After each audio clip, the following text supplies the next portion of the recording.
This simulation puts us in the shoes of an investment banker and a hedge fund to analyze and adapt information provided sporadically and base our decisions on how to quote and whether to accept that quote or not, depending on which role we are. Remaining calm ensures the correct volume, competitive quotes are created or accepted, and efficiently managing clients, quotes, and offsetting any risk. Managing the time well, as any quiet period is a chance to communicate with the client for either role. The role of a hedge fund. Purchasing large volumes of stock and receiving quotes from investment bankers. It is a company that pools clients' funds together to purchase a large volume of stock to diversify risk and reduce systematic risk. A hedge fund would pay an investment bank to analyze the market and decide which stock to invest in. They then would approach a sales trader as they would execute the trade at a cheaper price than if the hedge fund were to do a market order book. This would signal the market. If purchased via the public market order book, the commodity will be falsely inflated, exposing the risk to hedge fund to risk. Hedge fund hold a huge amount of commodities using their client's fund and a third party to invest in for a cheaper and less risky result. As mentioned earlier, the hedge fund will reach out to a sales trader where they will provide a quote and perform the trade in a discreet manner. The quote consists of a bid price being less than the current market price, and the offer price being above the current market price, as they make profit from their commission. The sales trade is able to execute the trade discreetly using different strategies such as dark pools, where they purchase anonymously, and use different algorithms such as VWAP. VWAP does not purchase the volume in one go, but make multiple purchases throughout the day. The sales trader will communicate with the hedge fund regarding what strategies they will use when executing the trade.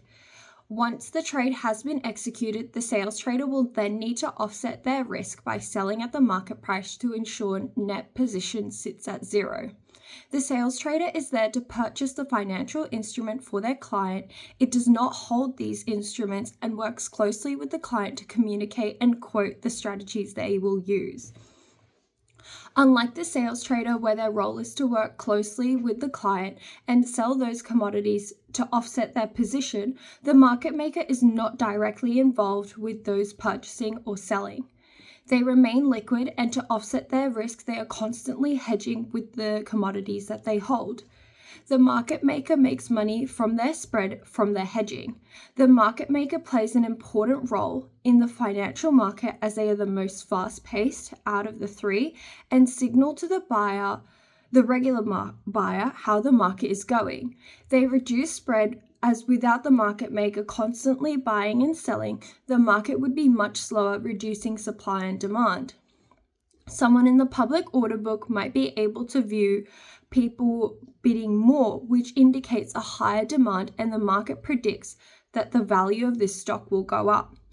Although the market maker is not directly involved with anyone, they play an important role on how people will perceive the market. During my second attempt at the simulation, I knew how fast-paced the market adapts to the news and how investment bankers take advantage of the stress of the pace by quoting outrageous prices.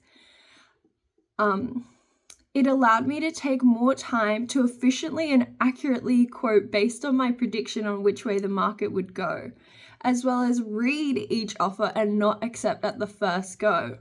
Unfortunately, since my investment banking went so well, I became cocky and less detail-oriented, and I forgot to diversify my portfolio, which exposed me to risk, and it was too late to come back from.